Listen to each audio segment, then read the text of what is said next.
Bonjour à tous et bienvenue dans Audition Publique. Un invité, 1 heure chaque semaine à 19h30 le lundi sur LCP Public Sénat. Et notre invité cette semaine, c'est Alexis Corbière. Soyez le bienvenu. Merci beaucoup. Monsieur le député LFI de Seine-Saint-Denis. Je vais souhaiter bonne année à tous ceux Merci qui de l'invitation, puis à tous ceux qui nous regardent. Une année, j'espère, heureuse. Et vous êtes d'autant plus bienvenu que c'est à l'orée d'une semaine importante. Quelle semaine! Jeudi, tout commence pour la contestation de la réforme des retraites d'Emmanuel Macron. La mobilisation sera forte grâce à l'union syndicale. Sera-t-elle historique de façon à installer une dynamique durable? On le verra. 68% des Français pensent que la réforme sera votée et appliquée.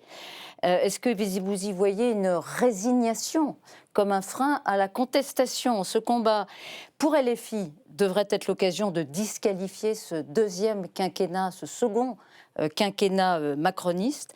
Est-ce que ce sera le cas? Et puis ce qu'on note, c'est qu'il y a quand même beaucoup de sujets annexes, mais très importants, qui polluent votre actualité politique.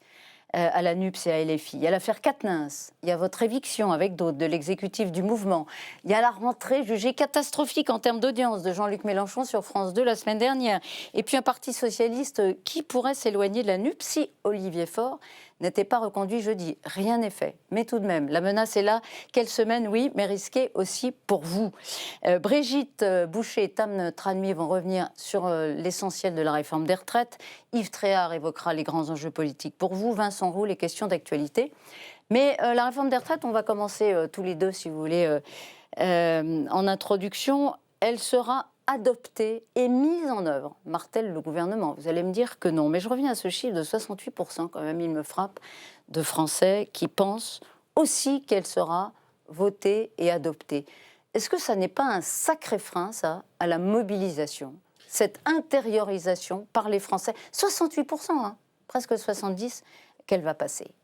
Et le même chiffre dit que 68% des Français sont opposés. Et même quand on interroge ceux qui sont des actifs, c'est-à-dire qui ne prennent pas en compte nos retraités, que nous aimons, mais vraiment les actifs qui sont directement concernés, c'est 93% qui sont opposés à cette réforme. Et on va commencer notre échange sur ce point-là, sur l'aspect démocratique. On va échanger tout à l'heure sur la pertinence ou non, et vous avez résumé, je suis un opposant à cette réforme, je souhaite son retrait, je pense que cela apaiserait le pays, mais on va en parler tout à l'heure. Mais d'abord, sur le plan démocratique, moi je considère que quand il y a un tel rejet de la part de la population, quand il y a unanimité des organisations syndicales de salariés, je dis bien unanimité, ce qui n'était pas arrivé depuis plus de 12 ans, contre cette réforme, quand manifestement le gouvernement pense qu'il n'est pas très à l'aise pour avoir une majorité à l'Assemblée nationale, nous sommes dans les murs de l'Assemblée nationale, à tel point qu'il utilise l'article 47-1 de la Constitution, qui est assez inédit et qui permet, quels que soient les résultats des débats, au terme de 50 jours, pas 51, 50 jours. On y reviendra sur le processus législatif. Donc il y a un aspect démocratique. Alors pourquoi ça me pose problème? Parce que je pense que nous sommes dans un moment,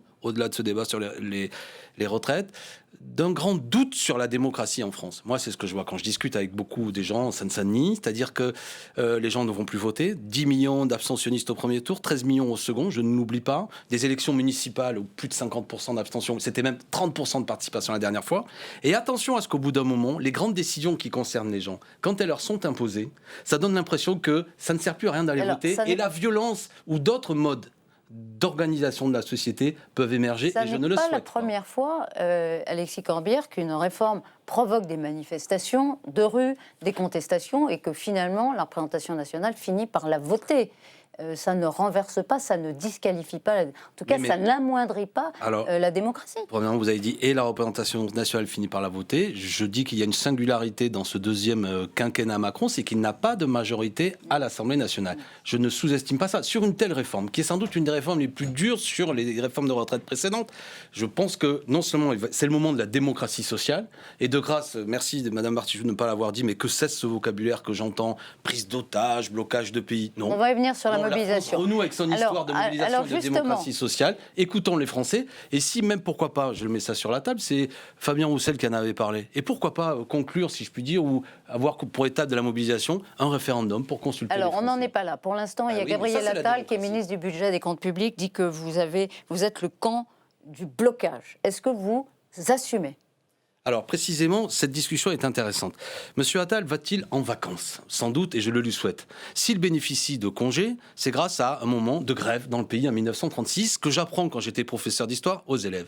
Donc que cesse ce vocabulaire pour faire peur. Il n'y aura pas de blocage. Il va y avoir un exercice de la démocratie qui s'appelle le droit de grève. Et par conséquent, mais ça passe par le blocage. Une grève réussie, est-ce qu'elle passe par un blocage? Quand est-ce beaucoup que c'est de gens, la condition sine qua non d'une grève réussie? Quand il y a beaucoup de gens qui font grève ou non, l'activité s'arrête. Et on s'aperçoit d'un truc incroyable pour Monsieur Attal. C'est que ceux qui font tourner le pays, ceux qui font tourner son métro, les enseignants qui prennent ses enfants, etc., sont des êtres humains. Et quand ils arrêtent de travailler, eh ben ça marche plus. Alors ça bloque peut-être. Ça pénalise. Ah oui, mais bien ça entendu. Pénalise mais ça pénalise Français. d'abord une... Non, attendez, n'opposez pas les gens.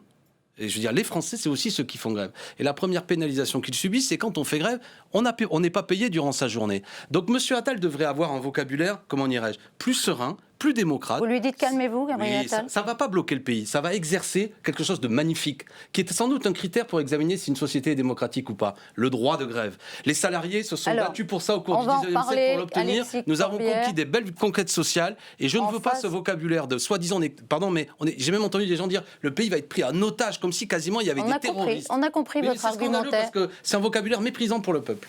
C'est un manque de respect.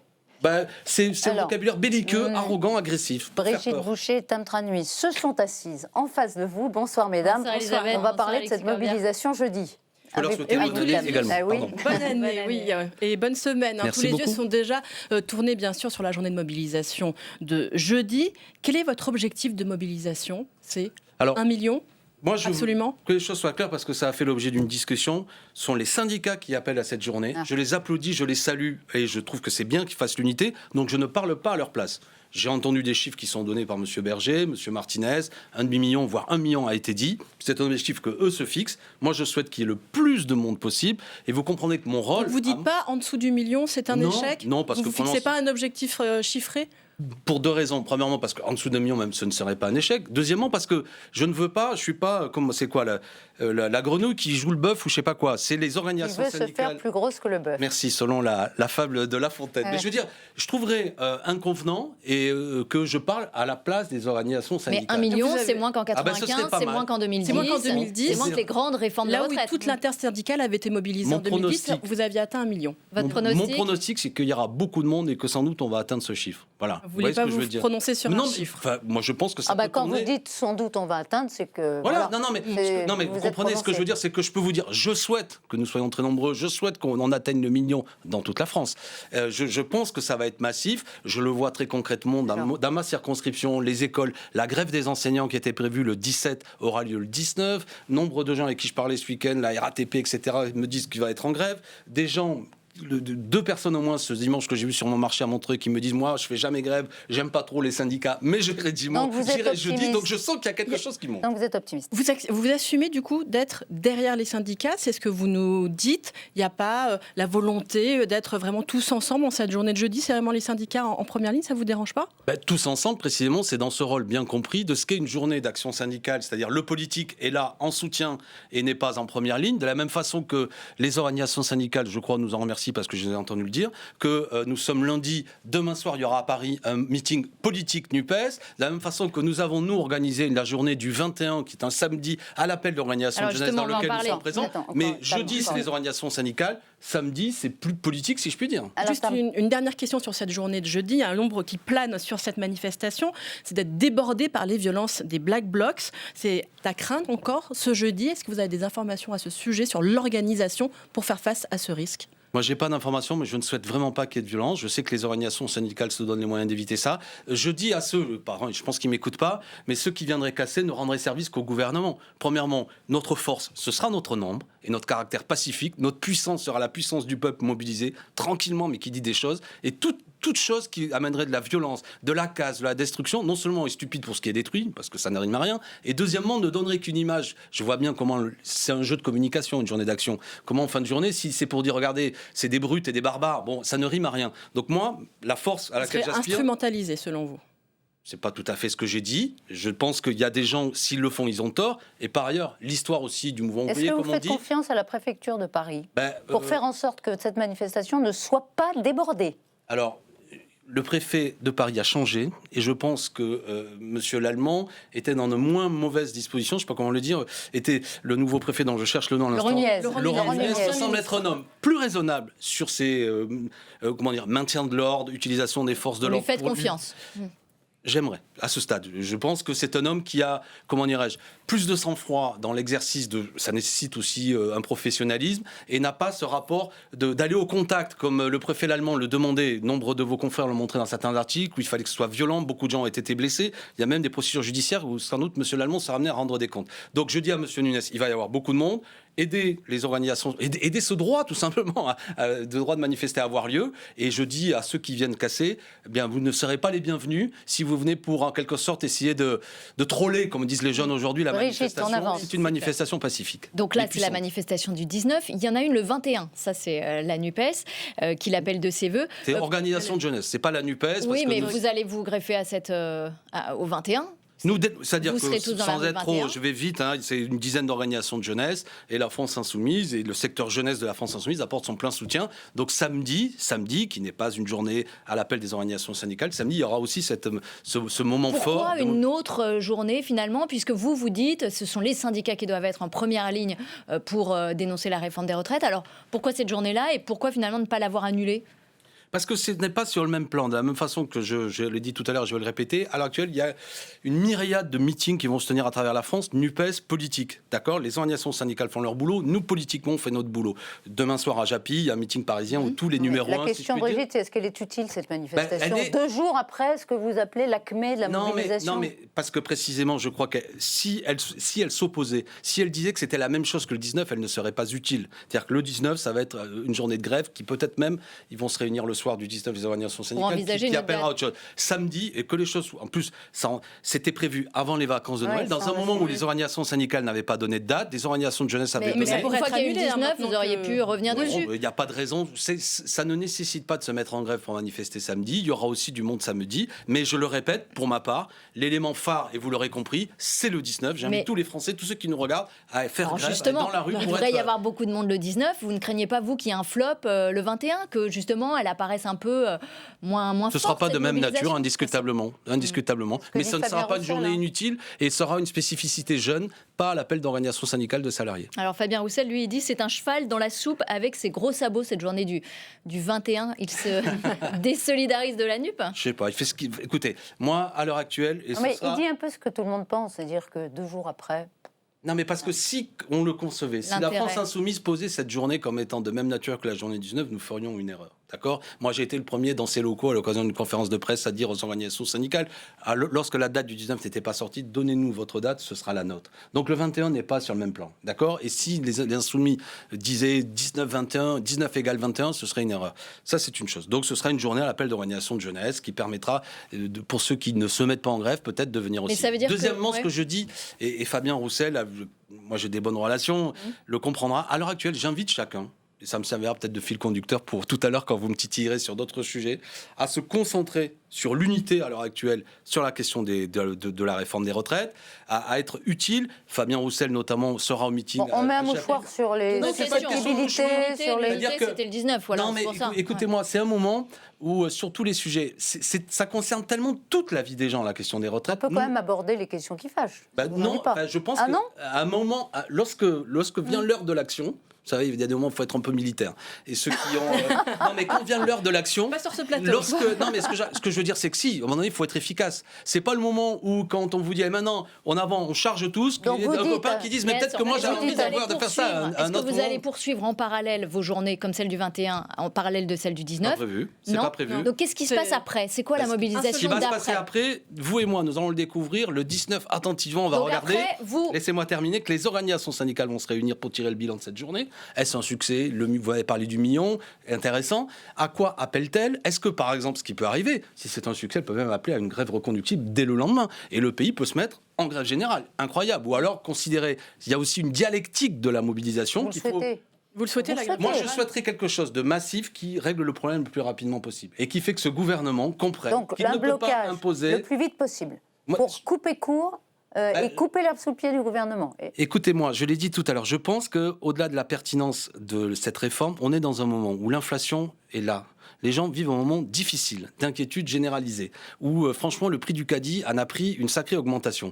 C'est pas le moment de venir brutaliser le pays et de ficher la palette. Est-ce que vous appelez à la grève générale aujourd'hui. Est-ce que vous appelez à la grève générale? Je répète, mes chères Brigitte Boucher, que je ne me prends pas pour un dirigeant syndical. Et vous la je souhaitez, pense qu'elle sera un outil et que si les confédérations syndicales, en fonction du rapport de force, je pense que c'est un outil utile de point de vue du droit des libertés syndicales pour dire au gouvernement, pour se faire entendre, la grève générale. On va parler un peu du fond de cette réforme. Vous dites que c'est une réforme violente. Bon, il y a quand même des dispositions pour la retraite à 1 200 € pour tous les retraités, y compris actuels, des dispositions sur les carrières longues, sur les carrières hachées des femmes. En plus, c'est beaucoup plus progressif que ce qu'il y avait de prévu initialement. Est-ce qu'il n'y a vraiment rien à sauver dans cette réforme pour vous? Je suis au regret, et malgré tout le respect que je vous donne, ce que vous avez dit n'est pas exact. D'accord. Premièrement, les 1 200 €, qui est l'élément de communication qui est dit, ça ne concerne que les retraités qui ont une carrière complète. Oui. Comme le mais ça comme concerne le quand même minimum vieillesse. Oui, non, mais d'accord, mais c'est pas parce que moi, il y a des gens âgés qui ont entendu que tout le monde allait être à 1 200 €. Non, ce n'est pas le cas. Deuxièmement, c'est pas tout à fait 1 200 € parce que c'est sans aucun doute qu'il y aura la CSG qui va être payée là-dessus. C'est 85% du SMIC à l'heure actuelle net. C'est du brut. Et vous dites qu'il n'y aura pas de retraités qui vont voir leur pension de retraite augmenter grâce à cette réforme? Peut-être 1 million. 100 €. Et je termine. Le gouvernement dit 2 millions au 1er septembre. D'accord, c'est pas tout à fait avéré, mais c'est pas grave. De toute manière, je vais rassurer tout le monde. Les chiffres. Non, mais je conteste même pas. Par contre, ce que je veux dire, c'est que c'était l'article 4 de la loi de 2003 de Monsieur Fillon. Il n'y a pas besoin de faire travailler des millions de gens 2 ans de plus pour mettre en application quelque chose qui était déjà prévu dans la loi et que Monsieur Macron n'avait pas mis en application, notamment en 2017, non plus que les gouvernements précédents. Donc, ce que je veux vous dire, c'est, je vois bien l'élément de communication qui est donné, mais tout de même, premièrement, les gens vont quand même travailler 2 ans de plus, et c'est la moindre des choses qu'ils aient une pension peut-être un petit peu plus importante, parce qu'ils vont les payer par leur travail. Et aussi les retraités actuels. Pardon ? Pas que les retraités futurs. Les retraités actuels auront 100 € de plus. Mais par contre, ce que je dis, c'est que si vous voulez faire travailler les gens plus longtemps, parce que c'est le cœur du sujet, aujourd'hui, on a un faible taux d'emploi de nos seniors autour de 55 ans. J'ai participé à une réunion au ministère du Travail avec M. Dussopt, et c'est à ce moment-là, c'était au début des discussions, le constat qui a été fait, qui est un problème. C'est-à-dire que les gens perdent leur emploi et les entreprises ne réembauchent pas les seniors. Le gouvernement propose un index senior, propose des mesures. D'abord, tout le monde comprendra, c'est mécanique qu'à partir du moment où vous repoussez, qu'il faut encore plus de cotisations, par quel effet magique d'un seul coup les patrons vont dire je ne licencie plus à 55 ans, ou du moins je vais embaucher des gens plus âgés. Alors le taux d'emploi, vous savez, augmente mécaniquement, pas à proportion, mais mécaniquement. Ce qui est avéré, c'est que quand on est passé de 60 à 62 ans, on a eu beaucoup de gens qui sont tombés dans la pauvreté, notamment, qui sont des bénéficiaires du RSA, sur les plus âgés, qui a fortement augmenté. Je crois qu'il est monté à près de 300 000 personnes. Tout le monde le sait. Donc on est là face à une difficulté qui va sans aucun doute rallonger cette période de sas, comme on dit. On est quand même jusqu'à 62 ans. Il faut qu'on avance. Oui, mais c'est le fond du sujet. C'est-à-dire qu'on va avoir encore plus d'années de travail. Ça va percuter en particulier ceux qui ont commencé tôt, qui vont devoir travailler encore plus longtemps. On va avoir mécaniquement une baisse des pensions. Votre attitude sur un point précis, par exemple sur la pénibilité, est-ce que vous allez complètement vous opposer ou est-ce que vous allez contribuer à améliorer les critères de pénibilité s'il y a un travail qui est bien effectué là-dessus à travers ce projet de loi? On portera effectivement de mettre les critères de pénibilité, mais ce qu'il y a de cocasse dans la situation, c'est que pendant le quinquennat précédent, c'est les mêmes qui ont supprimé les critères de pénibilité. Pas le quinquennat, vous avez raison. Aujourd'hui, maintenant, qu'est-ce que vous faites? Est-ce que vous voulez bien construire avec? Mais moi, je veux bien rajouter les critères de pénibilité, sans aucun doute, et nous ferons ce travail-là. Mais qu'on comprenne bien de quelle manière il est quand même un peu piquant que les mêmes qui ont supprimé les critères de pénibilité viennent nous dire il y a une grande avancée, on va remettre en place. Non mais voyez, la CFDT dit qu'elle entend faire bouger les lignes. Il y a matière à les mêmes qui ont voté la réforme Touraine. De toute façon, on verra ce qui bougera. Ce qui bougera, je vais vous dire, il faut être modeste, c'est pas tellement le travail parlementaire. On va le faire pleinement et sérieusement. Mais c'est ce qui se passe jeudi. C'est tout. Si le pays se mobilise, sans aucun doute, à moins que ce gouvernement veuille avoir un bras de fer avec la grande majorité de sa population, mais sans aucun doute. Et donc tout il y aura comme un projet de loi, vous le savez, ça va passer au Parlement. Mais ce que moi je propose, c'est qu'il retire son texte, parce qu'y compris, vous êtes des techniciennes de la vie parlementaire, avouez que c'est un peu baroque d'aborder la question des retraites à l'occasion d'un projet de loi de finances sur la sécurité sociale. Même lorsque ce PLFSS avait été mis en place à l'époque, j'ai oublié l'année où ça a été mis en place, c'était peut-être déjà sous Fillon, il avait été dit que ça ne pouvait pas concerner la question de la durée des cotisations. Sauf que on va passer par un projet de loi rectificatif de la sécurité sociale, donc il y a un temps limité, 50 jours au total pour faire adopter cette réforme. Est-ce que vous allez faire de l'obstruction ou est-ce que vous allez contribuer à ce débat parlementaire, à ce débat démocratique sur les retraites? Mais je vais être obligé à nous... Mais Brigitte Boucher, c'est incroyable que vous utilisiez le vocabulaire d'obstruction alors que cette méthode même Mathilde du 47... Panot revendique l'obstruction et dit qu'il pourrait y avoir 1 millier d'amendements par député. D'abord, les mots, vous savez, ont un sens en politique. L'obstruction, c'est l'utilisation du 47-1. C'est-à-dire qui dit que quel que soit ce que pensent les députés... Vous jouez avec les mots. La question de Brigitte, elle est simple. Voilà. 1 millier d'amendements oui, mais c'est par incroyable député, que c'est ça qui vous intéresse. Non, mais attendez, je ne joue pas avec les mots. C'est que je vois bien. C'est la même discussion, attendez. C'est la même discussion que sur blocage. On connaît cette rhétorique. Vous renversez les termes. La question est simple. Le principe qui est assumé par Mathilde Panot, c'est celui-là. Mais quand même, on ferait 1 million d'amendements. De toute manière, en 20 jours, ça doit être terminé. Nous allons déposer des amendements. Nous ne sommes pas là pour permettre au gouvernement d'aller vite. Maintenant, je veux que les Français comprennent qu'il y a l'utilisation sur un texte qui va les concerner d'un outil constitutionnel, qui sont des traits autoritaires, à mon avis, de cette Constitution, qui méprise le Parlement. Je le dis parce que c'est la continuité de 10 utilisations du 49.3. Et je dis aux habitants de ce pays, si vous aimez la République, vous aimez le parlementarisme. C'est pas le sujet que ce que pensent les députés, c'est votre vie à vous. Ne tolérez pas un gouvernement qui veut vous imposer une réforme en ne permettant même pas que le Parlement puisse en parler. Donc ce que je fais après, avec Mathilde Panot, avec les autres, le fait de déposer des amendements, ce serait incroyable qu'on vienne me dire, Monsieur Corbien, vous ne permettez pas le débat parlementaire, alors que le gouvernement, de toute manière, a considéré que, quel que soit ce que je fais... Donc pour vous, c'est la loi du talion. C'est la loi du talion, en fait. Non, ce que vous respectez la démocratie. Bah oui. Emmanuel Macron a été élu sur un projet, un programme, avec la retraite à 65 ans et 64 ans entre les deux tours. Vous le respectez, ça, ou pas? Mais écoutez, quand il a été élu, Emmanuel Macron, il a été élu sur 2 tours, vous vous en souvenez. Premier tour dans lequel il a fait 26 ou 27% des suffrages. C'est le résultat qui compte. D'accord, non, attendez. Et au second tour, je m'en souviens, il a été élu face à Madame Le Pen. Et il a à ce moment-là appelé toute une série de gens à voter pour lui, même s'il ne partageait pas son programme. À tel point, attendez. À tel point qu'au soir, quand il a été élu, il a dit ce vote m'oblige. Et je sais, disait-il, je le cite de mémoire, que beaucoup des gens qui ont voté pour moi n'ont pas voté pour mes idées. Ce que je veux dire, c'est que quand on est président de la République, président d'un grand pays, on doit comprendre que quand vous êtes élu dans un rejet de l'extrême droite, si après vous dites aux gens c'est mon programme de premier tour que j'applique. Si on parle de ce principe-là, ça veut dire qu'Emmanuel Macron n'est pas élu démocratiquement, selon vous. N'est pas élu par la majorité. C'est qu'on doit avoir une sensibilité du peuple et comprendre qu'il y a des choses sur lesquelles il faut le consulter, pas le brutaliser. Et au moins vérifier qu'on ait une majorité à l'Assemblée nationale. Il n'a aucune empathie. Vous pensez qu'il n'a pas de majorité à l'Assemblée nationale pour voter ce texte? La preuve, sinon il n'utiliserait pas le 47-1. Vous pensez qu'il va utiliser le 49.3? La preuve, il n'utiliserait pas le 47-1. Pourquoi pas? Pour un temps, pour que la réforme soit adoptée plus rapidement. Et s'il avait une majorité. Moi, je demande à voir si les Républicains, le groupe LR, va voter en majorité. J'ai compris ce que faisait M. Ciotti. Ça le concerne et je respecte. C'est un homme de droite tout à fait conséquent et respectable. Mais j'observe qu'il y a beaucoup de voix qui s'élèvent chez les Républicains parce qu'ils sont en train de faire les comptes aussi. Et de s'apercevoir notamment, vous savez, il y a tout un petit peuple de gens, et je dis petit de manière extrêmement affectueuse, de gens qui ont travaillé dur, qui votent à droite, et qui sont en train de s'apercevoir que cette réforme... Et donc ça va se traduire comment au Parlement? Donc pour vous, c'est possible il peut y avoir un 49.3. C'est possible qu'il n'ait pas de majorité et que même le groupe LR ne soit pas majoritairement avec lui et qu'ils doivent utiliser ce 49.3 déguisé qu'est le 47.1 ou un 49.3 tout court. C'est intéressant tout ça. Raison de plus tout à l'heure pour dire qu'il y a un moment pour débloquer la situation. Pourquoi pas consulter le peuple?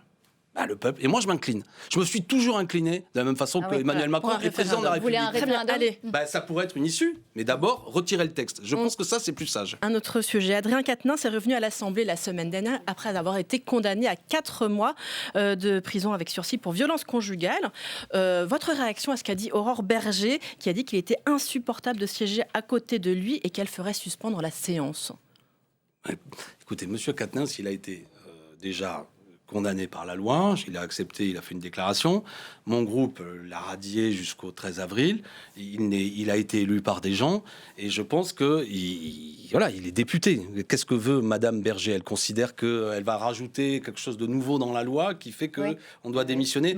Cette sanction aurait pu être dans la palette du juge qui a rendu une décision. Elle n'y est pas. Après, Madame Berger, je ne veux pas être... parce que j'ai lu ça rapidement, elle a dans son propre groupe quelqu'un qui, me semble-t-il, est dans une affaire un petit peu délicate à l'heure actuelle avec des femmes qui ont porté plainte contre lui. On parlait de Damien Abad pour ne pas le nommer. Je la trouve moins pétaradante à ce sujet. Vous respectez la présomption d'innocence. Il n'a pas été condamné pour l'instant. C'est peut-être la différence avec Adrien Quatennens, c'est même sûr. Non, mais alors, juste, vous parlez de la loi. Mais je pense qu'on verra. Ne pouvez pas mettre ça sur le même plan. On parle d'un homme qui a été condamné. Oui, Pour très bien, violence qui a été conjugale. condamné pour 4 mois avec sursis et qui est pour l'instant, nous, qui ne fait plus partie de notre groupe. Qu'est-ce Alors, que elle a veut une faire Alain proposition. Berger Voilà, parce que justement. vous parlez de loi. Est-ce que vous voterez sa proposition de loi qui instaure une peine complémentaire d'inéligibilité pour les élus qui sont coupables de violences conjugales ? Je ne sais pas quel est le contenu de cette loi. Elle est tellement politicienne que sans doute que je vais la combattre parce que je trouve qu'elle est vraiment une instrumentalisation d'un vrai Alors, sujet. mais sur le principe, C'est-à-dire que sur non, le mais c'est une principe, est-ce qu'il instrumentalisation faudrait- d'un vrai sujet. Je vais vous dire la réalité. Ce gouvernement, contrairement à ce qu'il a dit, a mis moins de moyens pour la lutte contre les violences faites aux femmes. D'accord ? Moins de moyens matériels. Il y a toute une unanimité des organisations et des associations qui luttent contre les violences faites aux femmes, qui reprochent notamment qu'après beaucoup de communication, il n'y a pas les moyens. Non, mais là, je Donc parle si du Madame principe Berger, d'un non, mais j'ai élu bien compris ce que veut coupable. faire Madame Berger, faire tourner. Et à l'heure actuelle, alors, le cela dit, sujet. indépendamment de ça, sur le principe. Oui, sur le principe. Le principe, de rendre inéligible un homme qui est condamné pour violence conjugale. Sur le principe, Bah, imaginez que ça vienne de votre groupe, cette D'accord, bien, proposition. je pense qu'à l'heure actuelle, vous savez, un juge peut aussi décider que vous ayez Oui, une peine d'inéligibilité. absolument. Il ne l'a pas rendue. D'accord. Donc, vous n'êtes dans pas le cas pour- présent dont nous parlons. Donc c'est Vous inventé ne l'eau voulez pas chaude. d'automaticité. Vous voulez que ce soit le juge qui décide. décide. Le juge aurait pu automatique. estimer Non, que notamment... mais c'est pas automatique. Voilà. D'accord. Donc là, elle veut le rendre automatique Eh par ben, la je loi. pense que dans la graduation des peines, il y a toute une série de choses qui doivent être examinées. Donc vous J'observe êtes que contre. ça. Non, mais moi, je Merci. veux bien qu'on fasse de ce sujet et vraiment un sujet sensible. Mais C'en est un. je dis à Madame Berger. Gare à l'instrumentalisation que vous êtes en train de faire. On a bien Merci compris beaucoup. pourquoi vous faites ça. Ça manque peut-être un petit peu de dignité, même si après Merci. c'est un sujet sérieux. Merci Brigitte, merci Tam. Je reviens un moment sur la réforme des retraites. Sur les carrières longues, vous dénoncez une réforme injuste. Ça m'intéresse parce que, a priori, le dispositif est un peu intéressant. Avant 16 ans, c'est le même tarif, 58 ans. Avant 18 ans, c'est 60 ans. Entre 18 et 20 ans, c'est 62 ans. Donc ce sera 2 ans avant les 64 ans. C'est plutôt une amélioration, ça. Mais c'est-à-dire qu'il y a 2 ans de plus. Il y a 2 ans de plus qui vont être imposés et ceux qui, sont dans les dispositifs carrière longue ne feront peut-être pas nécessairement ces 2 ans de plus dans la mesure où, je ne sais pas si je me fais comprendre, ils auront le droit de partir dans un an. Mais par rapport à leur situation actuelle, ça n'améliore en rien. Je ne sais pas si je me suis fait comprendre. Non, mais- Le non, mais gouvernement ça ne- rajoute 2 années. Ça ne dégrade pas leur situation. Oui, Quand vous d'accord. dites que c'est Donc, une aucune réforme... avancée. Donc, Merci. là- non, Vous mais là, l'avez dit. d'accord. Vous l'avez dit. Non, alors, il n'y a rien c'est- qui bouge. Il n'y a, Il y a pas d'amélioration. Si, il y a une petite amélioration, on ne va pas entrer dans les Mais non. détails. Mais là, par exemple, c'est un statu quo. À minima, c'est un statu quo. Donc, elle n'est pas injuste, la réforme. Non, mais ce Sur qui tous les est cas. injuste, c'est que vous allez avoir des millions de salariés qui vont travailler plus longtemps. Ceux qui sont nés en 1961 61 jusqu'en 1968 doivent comprendre que ça accélère la réforme Touraine qui était déjà prévue. Ça va amener à ce que très rapidement, des millions de gens vont devoir travailler plus longtemps, qui étaient proches de la retraite. Ah ben ça, Et oui, il y a quand- beaucoup de gens qui vont travailler plus Alors longtemps. que le On y système des reviendra tout retraites à ne l'heure méritait avec... pas. Oui, mais ça ne le méritait pas. Ça ne le méritait pas. Pour quelle raison? Il faut infliger un alourdissement des conditions de travail de beaucoup de gens, en particulier sur ceux qui ont déjà travaillé longtemps, qui sont usés par le travail. Comment dire? Je vous manque pas de respect parce que c'est mon cas. Vous et moi, sans doute qu'on peut et on prendrait plaisir à avoir des tas d'activités une fois que l'âge de la retraite aura sonné. Mais pour plein de gens, vous le savez, c'est quand même Vous aurez difficile. ce débat avec le député Benjamin Haddad qui a accepté. Je vous remercie aussi d'avoir d'ailleurs accepté le débat. Vincent Roux, on le retrouve tout à l'heure. Après Yves Tréhard, que je salue, qui est entré sur ce plateau. Bonsoir Elisabeth, bonsoir Alexis Yves, Corbière. directeur adjoint de la rédaction du Figaro, c'est à vous. Eh bien, merci. Alors, il y a eu une actualité assez riche, je dirais, pendant le week-end à propos de la gauche, et notamment cette interview dans le Parisien, aujourd'hui en France, de Madame Hidalgo, qui dit « La France insoumise est un parti non démocratique ». Qu'est-ce que vous en pensez? Que lui dites-vous? Que, chère Madame Hidalgo, vous avez mené campagne à l'élection présidentielle en répétant peu ou prou la même chose, et à l'arrivée, cela vous a rapporté 1,7% des suffrages. Donc si Madame Hidalgo, qui avait l'honneur, quand on est maire de Paris, c'est pas très compliqué, d'avoir une grande interview dans le Parisien, je pense qu'il eût été plus, comment dirais-je, pertinent de se concentrer à expliquer pourquoi la réforme des retraites est fort, comment dirais-je, dangereuse pour les Parisiens, plutôt que de profiter de l'occasion pour polémiquer encore avec nous. Parce que, Moi, on va y revenir. j'appelle à l'unité à l'heure parce que- actuelle, et donc je ne comprends pas cet Alors, intérêt en permanence, voilà, de Il y a quand même- vouloir il y a quand même agiter. il y a quand même quelque chose qui est assez étonnant. On vous connaît brillant sur les plateaux, tout comme d'ailleurs vos collègues de la France Insoumise. Et puis vous avez été foutu dehors de la direction de votre parti. Et vous, alors entre guillemets, hein, qui est quand même des grandes gueules au sens noble du terme. Madame Garrido, votre compagne, et puis beaucoup d'autres, vous n'avez rien dit, mais rien dit. Mais comment vous pouvez accepter d'avoir été traité comme ça, comme si vous étiez dans un parti stalinien? Non, mais je ne crois pas n'avoir rien dit. D'ailleurs, certains de mes amis ont même trouvé que j'en ai trop dit. Je crois, j'ai eu notamment Le Monde. Ça, c'est pas entendu. Vous avez créé une tribune dans Le Monde, c'est pour ça que plus vous qu'une dites tribune, je me suis beaucoup exprimé sur le sujet. Oui. Je fais des suggestions pour que nous évoluions dans une direction que je pense qui sollicite plus les militants, qui amène à ce que notre équipe d'animation soit moins parlementaire, etc. Je l'ai dit publiquement, c'est un débat qui est en train d'avoir lieu, qui a occasionné un débat au sein de notre groupe parlementaire, un séminaire comme nous appelons ça, et la discussion va continuer. Comprenez. Et franchement, c'est pas une astuce de ma part. Je l'ai dit tout à l'heure à Mme Martichoux qui me le reprochait un peu, mais on est en pleine bagarre des retraites. Moi, je ferai une erreur vis-à-vis des gens qui me font confiance. Si j'occupais une partie du temps pour essayer de me concentrer entièrement pour convaincre ce pourquoi il faut être nombreux le 19 à parler des débats internes à la France insoumise. Ce que j'ai dit, déstabiliser votre électorat. La preuve, Monsieur Mélenchon, qui vient de faire une émission de télévision, une grande émission de télévision, l'émission phare du PAF français. Il fait moins d'1 million de téléspectateurs. Est-ce que justement, c'est pas le résultat de pratiques qui ne sont plus tolérées par les Français? Alors, et par votre électorat? Sincèrement, je ne pense pas que l'audience qui est moins forte que ce qui était attendu soit une très mauvaise audience, il faut le dire, hein. Mais qui est peut-être due, moi j'en ai parlé avec certains professionnels, au fait que pour l'instant le service public n'a plus réinstallé encore une grande émission politique. Oui, enfin bon. Non, mais je vais faire injure à sa présentatrice quand même, qui était là. Une grande professionnelle, c'est pas ça ce que je veux dire. Mais il y a eu une émission spéciale avec le président Macron. Peut-être qu'il n'y avait pas assez de visibilité. Peut-être que aussi il y avait des sujets à l'heure actuelle dans le contexte où il y avait les retraites justement. Non, mais j'entends bien. Mais il y avait ce choix. Vous évoquez le format. Est-ce que c'est pas une question de fond, un problème de fond? Moi, je suis incapable de le dire à ce stade. Je ne ferai pas ça, même s'il y a une discussion qui est engagée. Non, mais franchement, avec beaucoup de modestie, je mène des débats au sein de la France Insoumise avec certains de mes amis. C'est un débat qui, on l'a compris, a une certaine intensité, une certaine richesse. Je pense que c'est de mon devoir de le faire, moi qui suis, comme vous l'avez dit, un ancien de la maison, de dire certaines choses. Je pense que notre mouvement qui est passé d'un mode, à un moment donné, commando, on était une équipe de campagne, maintenant est un grand mouvement qui a 75 députés, des milliers de gens, et qu'il faut fonctionner d'une certaine manière, que tout ça respire. Ça, je l'ai dit, notamment dans Le Monde, on peut le voir. Je pense qu'il faut faire attention à ce que la vie parlementaire ne nous grignote pas complètement. Est-ce qu'à l'arrivée, notre direction soit uniquement composée de députés, de jeunes députés? Je dis attention parce que c'est quelque chose de classique dans le mouvement politique. Moi, vous savez, avant d'être député, je l'ai été, où j'ai pris des gamelles électorales, pardon l'expression triviale. J'ai travaillé comme enseignant. Attention à ce qu'on ne devienne pas rapidement parlementaire. Est-ce que, comment dirais-je, la vie, vous voyez ce que je veux dire? Donc tout ça, c'est important d'une direction politique. On va en parler, Alexis Corbière. Mais ce qui est intéressant, c'est que vous avez un leader qui n'est pas d'ailleurs à l'Assemblée nationale, qui n'est plus parlementaire, et c'est vous qui menez le combat à l'Assemblée nationale. Est-ce qu'il n'y a pas un problème de génération, d'une part, avec quelqu'un qui a fait peut-être son temps, c'est pas une insulte que de le dire, et puis avoir un discours qui est un peu plus moderne. Et d'ailleurs, l'affaire Quatennens, en l'occurrence, c'est pas vraiment moderne, ça, hein, cette histoire-là. Donc, est-ce que vous n'avez pas renouvelé complètement votre logiciel? Comme il faut aller vite, je vais essayer de démêler. Premièrement, pour le coup, l'émission de France Télévisions, France 2, Jean-Luc Mélenchon, parlant de les enjeux de la forêt en Guyane, la crise écologique, était d'un certain point de vue, malgré le fait qu'il a 71 ans, extrêmement moderne, en vérité. D'accord, peut-être trop même par rapport au fait que ça a peut-être déconcerté des gens qui disaient tiens, pourquoi il ne parle pas retraite alors qu'il nous parlait enjeux planétaires, etc. Donc, vous savez, moi je ne fais pas de jeunisme. Hein. On peut avoir des gens qui ont un certain âge. Notamment, on n'était pas loin du Brésil, en Guyane. Lula, il revient et il semble être l'homme de la situation au Brésil, d'un pays extrêmement déchiré.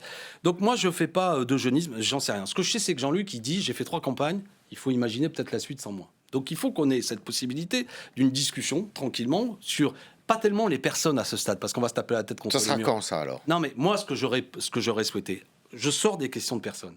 D'abord qu'on discute, qu'est-ce qu'on a fait comme score? 7 millions de voix. Comment on fait pour faire plus? C'est des débats qui, y compris mon ami Ruffin, avait un peu lancé. C'est intéressant. C'est-à-dire 7 millions de voix, concentrées souvent dans les zones urbaines, concentrées dans les départements qui sont souvent objets de débat. Vous êtes sur sa ligne? Intéressant. Pas tout à fait, mais je dis que le débat est stimulant. Alors, vous êtes d'accord avec ce débat qui est tenu par M. Ruffin et M. Roussel, votre compagnon du Parti communiste, qui dit « Moi, je suis pour la France du travail, pour la gauche du travail, plus que pour la gauche des allocs. » Non, mais ça, c'est une très mauvaise façon de poser le problème. Je pense de sa part, c'est absurde. Parce que la gauche des allocs, les allocations, c'est des acquis du monde du travail. Donc là, Fabien fait vraiment fausse route. Moi, ce que je dis, c'est que d'abord, ne pas perdre le socle que nous avons constitué, voir comment on progresse, et ne pas oublier une chose. C'est une discussion que j'ai avec mon ami François Ruffin, les abstentionnistes. Et comment la question de la démocratie aussi, la Ve République bouffe la vie politique. J'ai voulu un peu, il faudrait consacrer une émission là-dessus. Je vais vous faire une proposition. Moi, je pense qu'il faudra porter l'idée qu'il faut abolir ce que j'appelle appelle dans une formule la monarchie présidentielle. Trop de pouvoir concentré sur ça, un homme. c'est un discours que c'est pas un discours. que M. Mélenchon a aussi depuis très longtemps. Yves, je vais vous dire une chose. République. Non, Yves Tréhard, je vais vous dire une chose. C'est que je pense que ça fabrique, vous avez une culture politique, vous me comprendrez,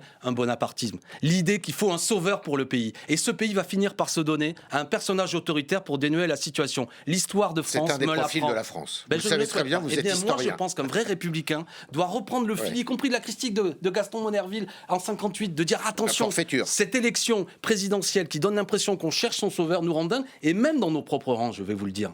Nous rend dingue. Parce qu'en permanence, on cherche le grand personnage, le grand sauveur. Et que moi, j'en ai ras-le-bol, je veux d'abord des idées. Même à France Insoumise, on cherche le grand personnage. Si on discute on se raccroche à Jean-Luc Mélenchon. Non, c'est pas ce que je suis en train de dire, mais si on se raccroche chaque fois qu'il y a un débat qui consiste à dire c'est qui le prochain candidat, etc., moi je dis que c'est pas une bonne façon de prendre la discussion. Vous comprenez ce que je suis en train de dire? Mais ça viendra. D'abord, oui, peut-être. Mais vous savez, je vais prendre une phrase de Bernard Cazeneuve qui m'a amusé parce qu'elle était juste. Les idées ne traversent pas la salle toutes seules. Il faut les gens pour les porter. Si on a un débat d'idées, eh bien des femmes et des hommes les incarneront. Alors si on n'a pas de débat d'idées, justement, Yves. Revenons au Parlement. Deux grands partis qui structurent le débat parlementaire aujourd'hui, la France Insoumise et le Rassemblement National, s'opposent à cette réforme des retraites. Est-ce que vous n'avez pas peur qu'au Parlement, je ne parle pas dans la rue là, je parle au Parlement, eh bien d'être doublé par le Rassemblement National comme première force d'opposition à cette réforme des retraites? Je vais vous répondre avec toute ma sincérité. Oui, je pense qu'il y a, dans la période qui vient et les années qui viennent, si on ne fait pas notre travail, la possibilité que l'extrême droite progresse et prenne le pouvoir en 2027. Oui, je le crois. Et comme moi, j'aime la France, passionnément, je n'ai pas envie de ça pour mon pays. Je n'ai pas envie que Madame Le Pen, je la respecte comme femme, mais je suis en radical désaccord avec ses idées, je ne veux pas ça pour la France. Eh bien, je le dis solennellement, si on ne fait pas notre travail, si comme LFI, on n'est pas à la hauteur des enjeux, si comme NUPES, on se disloque et on parle de second sujet, et pour le dire crûment, si on n'est pas utile à l'occasion de cette bataille sur les retraites comme étant la force, outil utile, qui ne met pas ces petites histoires devant, mais qui aide le peuple à se mobiliser, à comprendre les enjeux, eh bien, nous serons balayés. L'histoire est cruelle et tragique pour ceux qui ne servent à rien. Si, à l'inverse, on joue notre boulot, vous savez, c'est comme quand on prend la mer. Si tu prends bien le vent, même si ton bateau n'était pas très grand, mais si tu prends bien le vent, tu vas très loin. Là, je dis que le vent va souffler. Donc, je dis à tous mes amis, y compris par rapport au débat interne à la France Insoumise, et que ceux qui m'écoutent comprennent bien. Moi, à l'heure actuelle, je suis 100% dévoué à la bataille sur les retraites. Ça ne veut pas dire que j'ai changé d'idée sur les critiques ou les suggestions. Vous reconnaissez que vous pouvez vous faire doubler par le Rassemblement National. Si on fout rien, pardon de l'expression triviale, si on apparaît comme des gens pinailleurs, eh bien l'extrême droite peut précisément l'extrême droite sur la base de l'idée que j'ai dit, c'est-à-dire il faut un personnage énergique qui va ficher dehors, etc. Les étrangers. Yves, une question très brève parce que c'est une course de vitesse. Très bref, une question sur le Parti socialiste. On le voit très divisé à l'occasion de son vote interne au parti, avec une fraction, on va dire la moitié du parti qui est contre la NUPES. En gros, c'est ça. Vous redoutez pas ça, un peu? Je me suis fait tenser parce que j'ai fait un tweet ce week-end à l'occasion d'une émission dans laquelle j'ai dit que j'étais plutôt pour que ce soit le candidat le plus NUPES qui l'emporte. Beaucoup de socialistes, Madame Rabault m'a dit « Corbière, ne te mêle pas des débats internes de parti ». Donc je ne m'en mêle pas, mais vu de l'extérieur, moi qui aime la NUPES, qui pense que c'est une alliance qui doit continuer, je le redis et j'espère que chacun comprendra que je n'exerce aucune pression sur les adhérents du Parti socialiste, que je suis pour que ce soit le candidat le plus... Olivier Faure, donc. Vous l'avez dit, voilà. Mais après, les militants socialistes choisiront. Maintenant, la réalité, c'est que si on veut l'union, il faut le faire avec les gens qui composent les forces. C'est donc avec nous. Et je crois que c'est une bonne chose. Il faut continuer comme ça. C'est un des enjeux de la semaine aussi pour vous. Bien sûr. Résultat, jeudi 22h. Merci Yves Tréhard. On rejoint Vincent Roux en direct du Figaro Live. Bonsoir Vincent, pardon pour le retard, mais la question reste évidemment très pertinente. On vous écoute Vincent. Bonsoir Elisabeth. Oui, il faut être un petit peu militaire, c'est ce que disait tout à l'heure Alexis Corbière. Bonsoir Alexis Corbière. Alors précisément, c'est un débat qui agite la majorité. C'est le port de l'uniforme à l'école. Brigitte Macron est pour, Pape Ndiaye est contre. Alors vous êtes du côté de Brigitte Macron ou de Pape Ndiaye? S'il faut choisir comme ça, plutôt du côté de Pape Ndiaye, mais que les choses soient claires. Aujourd'hui, l'école publique, c'est le socle de la République. Elle est en train d'être disloquée. Selon les quartiers où vous habitez, ça n'est plus la même école publique. Franchement. Donc moi j'avais même repris le terme, il y a une forme de séparatisme scolaire qui se met en place. Dernièrement, des chercheurs du CNRS avaient mis en place l'indice de positionnement social, l'IPS, et qui nous disait clairement que selon les collèges, il y a des IPS, il y a une polarisation extrêmement forte, des catégories les plus aisées qui vont dans certains endroits, des catégories les plus modestes qui se concentrent dans d'autres, et y compris pointant la concurrence rude. C'est un sujet de préoccupation. Est-ce que l'uniforme répond en partie à ça? Ce que je veux dire, c'est que c'est ça qu'il faut corriger, mais pas le cacher uniquement par une tenue. C'est-à-dire que faire croire qu'on va combattre les inégalités à l'école parce que les gamins vont tous porter le même t-shirt et les mêmes jupettes, c'est totalement passé à côté du sujet. C'est comme si je disais monsieur Bernard Arnault aujourd'hui gagne en 6 secondes autant qu'un an de travail de smicard, je propose que monsieur Bernard Arnault s'habille comme un ouvrier, on aura combattu les inégalités. C'est cotère comme jambe de bois, néanmoins, est-ce que c'est un outil qui vous intéresse? Et je rappelle que dans toute l'histoire de la République, ça n'est jamais arrivé, parce que j'entends dire des choses qui sont totalement fausses. Ça n'a jamais été, vous avez raison. Même l'école de Jules Ferry, même la Troisième République, même les hussards noirs aujourd'hui ne proposaient pas ça, mais aujourd'hui on a les hussards noirs de la République. Laissez Vincent vous relancer une seconde, Vincent. Question, non mais vous avez tout à fait raison, et vous êtes historien, ça n'a jamais été obligatoire. Question quand même, puisque vous êtes attaché à l'égalité, est-ce que vous n'êtes pas sensible à cet argument que ça peut gommer les différences et être un outil, comme disait Elisabeth, un outil d'égalité? L'argument que j'entends, et je mets ma casquette de papa qui a 3 enfants et 3 filles, c'est que la tyrannie des marques, c'est insupportable. Ça, c'est un vrai sujet. C'est un vrai sujet. Donc, comment on combat tout ça? Comment on combat éventuellement ces influenceurs sur les réseaux qui amènent à ce que, sur plein de sujets, même y compris parfois une forme d'embrigadement religieux qui peut même poser problème. Ça m'intéresse comme discussion, d'accord? Mais c'est pas simple, ceci dit, à gérer. Et, je sais pas comment on y arrive aujourd'hui à régler ce problème. Est-ce que précisément, c'est pas un moyen d'y arriver? Non, je ne crois pas. Donc, je pense vous que avez ça la n'aura réponse. que pour effet, Merci. une fois de plus, que de déguiser les problèmes plutôt que de les régler. Merci Vincent, on vous retrouve tout à l'heure pour une autre question d'actualité en face de vous, Merci. Benjamin Haddad, qu'on est très heureux de recevoir. Merci à tous les deux d'avoir accepté le principe du débat. Vous êtes député de Paris, élu de la majorité Renaissance, majorité relative, au Parlement. Rajoutons-le parce que sinon on va se prendre un tac. Benjamin Haddad, vous avez d'abord voulu évidemment commencer par le sujet de la semaine, et pas seulement de la semaine, la réforme des retraites. C'est à vous. Bonsoir Alexis Corbière, bonne année. Je voulais vous interroger sur la réforme des retraites. Moi, je suis né en 1985, donc les gens de ma génération vont prendre leur retraite d'ici un peu moins de 30 ans, peu ou prou. Et quand j'entends vos prises de position sur cette réforme, je me demande si ce que vous nous souhaitez, au fond, et c'est la question que je voudrais vous poser, c'est de cotiser un système par capitalisation. Parce que vous êtes historien, on a en France un système de redistribution, un système de répartition, de solidarité intergénérationnelle où les actifs cotisent pour les retraités actuels. C'est l'héritage du CNR, c'est l'héritage aussi des combats de gauche dans notre République. Et aujourd'hui, on a en France le taux de retraite, le temps de retraite le plus élevé de l'OCDE, 25 ans, une démographie qui s'allonge. Et donc, il faut faire comme tous nos voisins européens, y compris les gouvernements de gauche comme en Espagne où ils sont passés à 67 ans. Il faut allonger un peu collectivement l'âge de départ à la retraite. Pourquoi? C'est la seule façon de sauver ce système par répartition. Et donc, je m'interroge, où est la gauche? Où est la gauche pour se battre pour notre système par répartition? Où est la gauche pour se battre pour les retraites minimales, pour une meilleure prise en compte des carrières longues, des carrières pénibles, de l'inégalité entre les hommes et les femmes? En choisissant le mensonge et la démagogie, en faisant croire que cette réforme n'est pas nécessaire pour pérenniser, pour lutter contre les déficits, pour sauver notre système par répartition, vous nous condamnez soit à la faillite, soit à des systèmes comme on a aux États-Unis, c'est-à-dire capitalisation, chacun épargne pour lui-même, il met en bourse avec les inégalités et l'insécurité. Donc la question directe. Ma question, c'est est-ce que vous ne voulez pas, au fond, condamner ma génération et les générations suivantes à une faillite de notre système par répartition et à une retraite par capitalisation? Le constat, la charge est sévère, mais je vous remercie de votre franchise. Bon.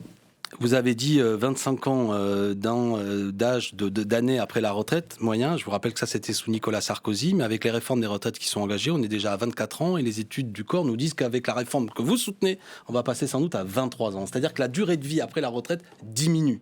Dans un pays où vous ne pouvez pas, ça vous a pas échappé parce que vous êtes un parlementaire assidu, on en a beaucoup parlé cet été, ce qui éclate aux yeux des Français, c'est la question aussi des surprofits. Il y a beaucoup de richesses dans ce pays. Ce pays n'a jamais été aussi riche. Il faut féliciter les travailleurs français qui sont extrêmement productifs. Donc la question, pour défendre notre système par répartition, c'est aussi, pourquoi pas, d'imaginer un autre partage. Pour quelle raison, dans la réforme que vous proposez, il n'est jamais abordé le fait qu'éventuellement, les employeurs fassent qu'il y ait une cotisation qui, si elle augmentait de 0,7%, pourrait permettre que tout se passe parfaitement bien, et que notamment le seul effort que vous proposez, vous, c'est en direction des travailleurs, mais certainement pas des entreprises. Vous savez, notre système, il est paritaire. Il y a une double cotisation. Il y a une cotisation qui est de la part des travailleurs, mais aussi de l'entreprise. Vous n'imaginez les choses qu'en termes de... C'est les travailleurs qui doivent faire les efforts, et votre politique, elle a une forme de cohérence, c'est de dire, il ne faut surtout pas toucher le moindre effort de la part des entreprises. Alors, il y a des entreprises pour lesquelles ça peut être difficile, mais il y en a d'autres qui peuvent tout à fait le faire. Alors, pour quelle raison on devrait laisser se creuser des inégalités avec des surprofits totalement sidérants qui stupéfient l'ensemble des Français et n'avoir qu'une chose à dire à nos concitoyens, c'est vous devez travailler plus longtemps. Donc, En fait, je voudrais sauvez le terminer sur une système. chose, c'est que si vous travaillez plus longtemps, ça va produire une chose, c'est qu'il y a des gens qui n'y arriveront pas. Parce que d'ores et déjà, aujourd'hui, vous le savez très bien, on n'a pas la totalité de nos années. Si vous mettez 2 ans de plus, eh bien, les gens n'arriveront pas au terme de toutes ces années. Donc, il y aura des retraites incomplètes. Et à quoi on va assister ? On y assiste déjà depuis qu'on est passé de 60 à 62 ans. C'est que les gens n'ayant pas la totalité de leur annuité, nos pensions vont baisser. Et qu'est-ce qui va se développer ? Pardon, je termine parce que c'est une manière de vous répondre. On va y venir au fait que ça va être le business des assurances privées. Et finalement, c'est un peu l'idée qui est derrière. C'est que comme les pensions vont être petites, eh bien si, vous allez avoir des gens, notamment vers les cadres, qui vont dire cotiser à des organismes privés. Sur le premier point, donc effectivement, j'entends que c'est un élément de langage de la NUPES depuis quelques jours, c'est de dire, après tout, il suffit d'augmenter les cotisations. Parce que c'est vrai, d'ailleurs, c'est une des solutions. À cet égard, je vous ségrerai au moins de ne pas dire les déficits, les dettes, ça compte pas, on va juste les transmettre aux générations futures. Ça compte combien, Benjamin ? Ça compte combien ? Mais attendez, parce que c'est vrai qu'il y a 3 leviers. On parle vrai, ça compte combien ? Je vous ai laissé parler, je vous réponds. Il y a 3 leviers. Attendez, ça coûte combien ? Par exemple, là, le corps nous dit, avec une hypothèse quand même d'ailleurs de chômage à 4,5%, donc en fait une hypothèse optimiste, nous dit 12 milliards de déficit en 2027 avec 150 milliards de déficit accumulés d'ici en pourcentage, ça fait combien ? D'ici 15 ans. En pourcentage, ça fait combien ? Ça fait 17%. Ça fait 3%. Non, les retraites. Non, mais mettez pas ça sur 10 ans. Attendez, les retraites représentent 17% du PIB en France, par exemple, c'est, je crois, 12% en Allemagne. Donc ça représente plus en France que chez la plupart de nos voisins qui ont fait cet effort de décaler l'âge de départ à la retraite. Mais c'est un problème parce qu'on veut pouvoir le pérenniser, l'équilibrer. On veut pouvoir être sûr que ce système il va bénéficier aux générations futures. Mais alors attendez, nos retraites sont meilleures qu'en Allemagne. Je voudrais vous parler des cotisations.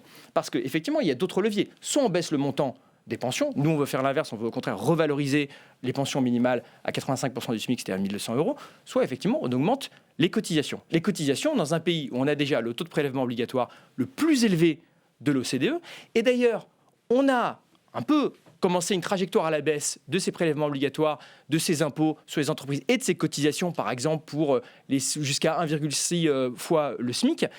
C'est ce qui nous a fait augmenter pas de hausse les d'impôts cotisations. pour contribuer. Mais non seulement pas de hausse d'impôts, mais c'est ce qui nous a permis de faire baisser le chômage, le taux de chômage le plus faible en 15 ans, le taux d'emploi le plus important en 25 ans. Ce qui fait qu'en réalité, quand on regarde les cotisations, les recettes des cotisations, elles ont augmenté ces dernières années. Donc en réalité, vous voulez faire des taux punitifs qui vont faire partir les emplois, qui vont faire partir les investissements, et on va se retrouver en fait avec des cotisations qui vont diminuer. Alors, attendez. Olivier, Alexis Corbière, vous avez pris des notes. Non. Alors, c'est quoi la question ? Est-ce que vous avez une autre question sur la réforme ? Vraiment, en plus, vous dites beaucoup de choses. Bon, par exemple, mais vous dites les prélèvements obligatoires. Mais moi, je suis fier d'être dans un pays où il y a des prélèvements obligatoires. Parce que les pays, j'ai vu, je vous connais un peu, vous avez bien connu les États-Unis, etc. Dans des pays où il y a des faibles, ce qu'on appelle les prélèvements obligatoires, il faut tout payer. Il faut payer l'école, il faut payer l'hôpital. Moi, attention, c'est des cotisations, bien souvent. C'est une belle idée, l'idée de la cotisation. Donc, il ne faut pas faire peur aux moineaux en disant on a le plus fort taux de cotisation, de prélèvement obligatoire. Mais c'est parce qu'aujourd'hui, y compris, il a baissé ces dernières années. Il était plus fort il y a quelque temps. Est-ce que les Français pensent aujourd'hui que l'hôpital va mieux ? Est-ce que les Français pensent que l'école va mieux ? Moi, le sentiment que j'ai, je ne sais pas que vous, là où vous habitez ou là où vous êtes élu, mais je veux dire, le sentiment général, c'est pas que nos services publics et l'État aujourd'hui fonctionnent mieux qu'il y a quelques années. En raison du fait que des gens comme vous... On expliquait qu'il fallait affaiblir l'État. Mais pas du tout. Mais précisément, mais c'est très intéressant ce que vous êtes en train de dire. Parce qu'effectivement, on a le taux de prélèvement obligatoire le plus important, on a le taux de dépenses le plus important. Et pourtant, vous le dites vous-même, l'éducation nationale, la santé, on a des défis immenses. Est-ce que c'est juste une question de dépenses publiques ? Est-ce qu'on peut vraiment, mais sincèrement, se regarder et dire que le problème qu'on a avec, par exemple, la France qui baisse dans les classements PISA sur les mathématiques ou la lecture ou l'écriture, est-ce que c'est uniquement... C'est quoi d'après vous ? Parce qu'on a les enseignants les plus mal payés de l'OCDE. C'est quoi d'après vous ? C'est quoi d'après vous ? Ah ben c'est lié peut-être. Il y a une conversation là-dessus. C'est lié peut-être. On a gelé le point d'indice des fonctionnaires. Vous pensez qu'il n'y a aucun lien ? Pourtant, on est le pays qui dépense le plus par habitant sur l'éducation nationale.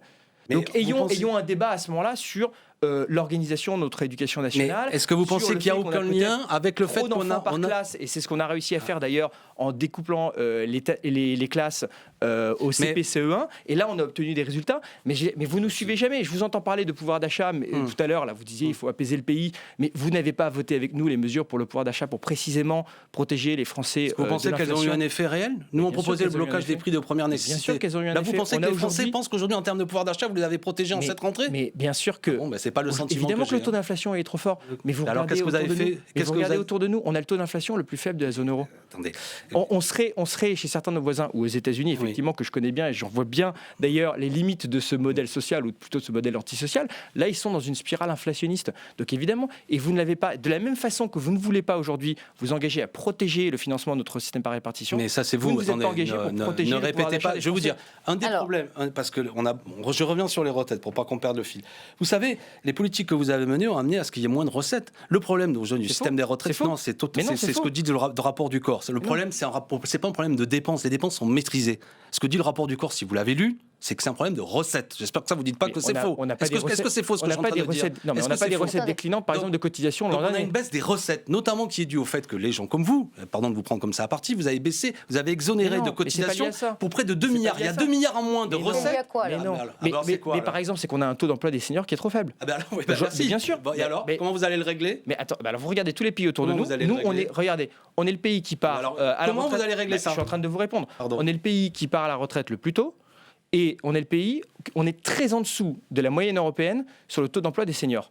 Nos voisins, qui décalent l'âge de départ à la retraite, qui travaillent tous collectivement un petit peu plus longtemps, Mais qui n'ont pas du tout le ils même ont- système de retraite. ils ont un Attendez, taux d'emploi moi, les des seniors. comparaisons, Ils ont une on en non, embrouille mais tout. ils ont une présence des seniors déjà de façon automatique. Alors ça suffit pas, mais de façon automatique, les entreprises conservent les seniors en entreprise plus longtemps quand vous avez un décalage de l'âge de départ. Et après, effectivement, il y a des mécanismes. Moi, je crois que, et c'est ce qu'on va faire, il faut favoriser le On n'a cumul pas le même emploi-retraite et système. la cotisation pour la retraite quand on fait le cumul emploi-retraite. Il faut favoriser les formations tout au long de la vie. Il y a un très bon rapport, par exemple, du Sénat qui montre que les seniors sont ceux qui utilisent le moins les formations, souvent, d'ailleurs, parce que les entreprises Est-ce leur donnent pas que vous, accès. est-ce que vous Donc voulez... ça, la Je vous ai reconversion, donné c'est l'argument, pardon, fondamental. je radote, mais quand on est passé de 60 à 62 ans, on a 300 000. évaluer d'ailleurs combien la proportion de seniors qu'on a dans les entreprises. Donc, comparons-nous autour de nous. Je veux dire, à un moment, on a un taux d'emploi des seniors qui est plus faible, on part à la retraite plus tôt, donc on voit bien qu'il y a quelque chose qui ne fonctionne pas. nous autour de nous, mais- Vous vouliez aborder aussi un autre thème, donc il reste 3 minutes. Donc la réponse Surtout que quand on se d'Alexis compare, Corbière, on est le seul à avoir un système par répartition, tous les autres sont en capitalisation. Et par ailleurs, les retraités en Allemagne sont beaucoup plus maltraités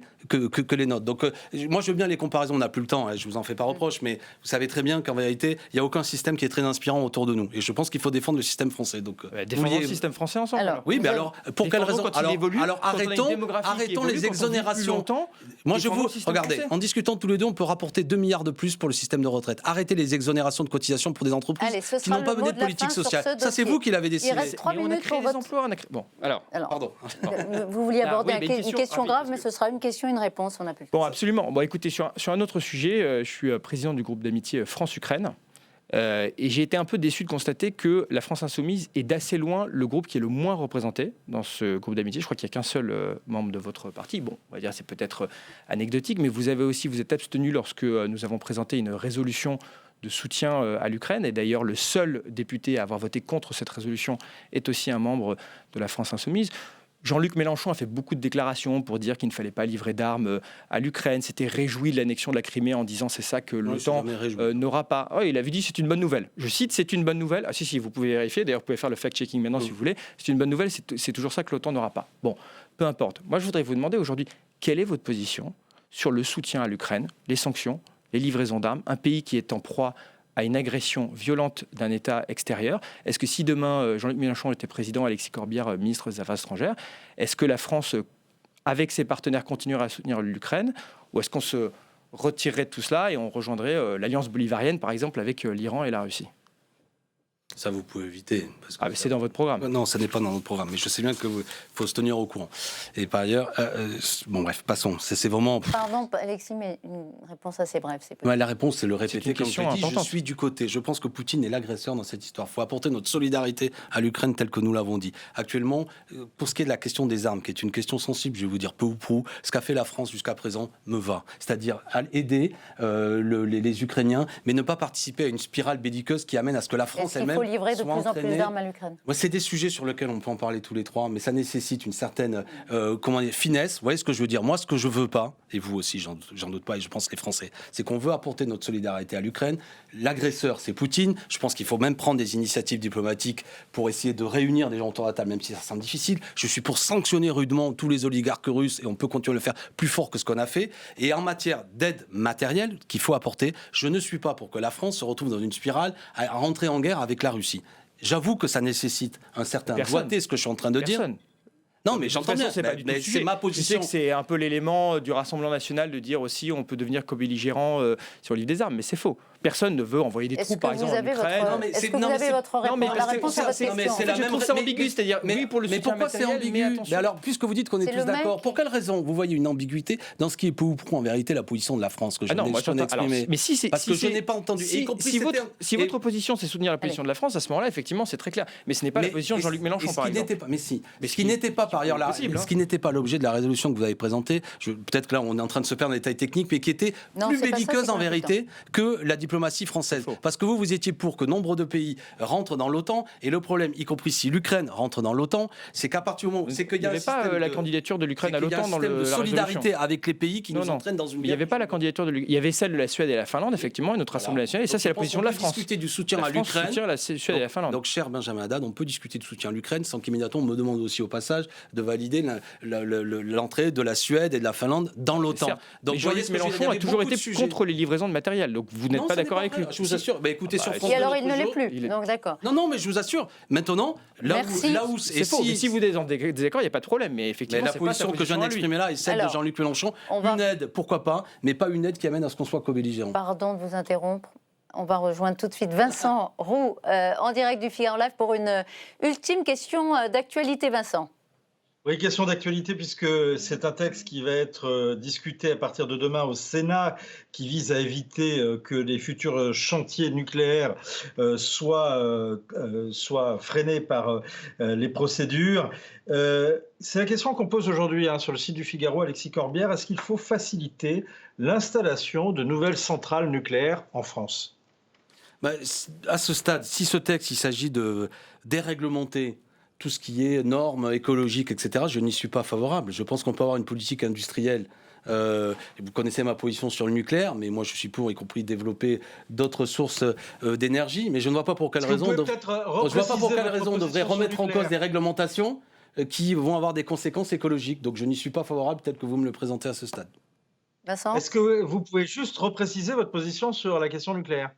Ben vous le savez, ça a été porté pendant la campagne présidentielle par Jean-Luc Mélenchon. Le nucléaire a assuré pendant des années une forme d'indépendance énergétique de la France. Le nucléaire a certaines limites et nous sommes plutôt favorables à ce que dans le cadre de ce qu'on appelle le scénario 10 négawatts porté par nombre de scientifiques, à ce que la France, et c'est un grand projet industriel, s'engage vers une sortie du nucléaire aux alentours de 2050-2060. C'est ambitieux, mais ça veut dire avoir une filière nationale, une filière aussi... C'est pas ce qu'on vit actuellement qui incite à prendre cette trajectoire. Cher Vincent, on n'a pas le temps de développer, mais ce qu'on vit actuellement démontre aussi qu'il y a eu que le nucléaire se dégrade, coûte plus cher que prévu, qu'on n'a pas amélioré cet outil de production.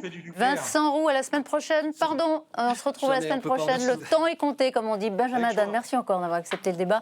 Merci beaucoup, Alexis Corbière, d'avoir accepté notre invitation à audition publique. Merci à très vite. Merci. Sur LCP, on se retrouve la semaine prochaine à 19h30 sur LCP et Public Sénat. Bien sûr, bonne semaine à tous.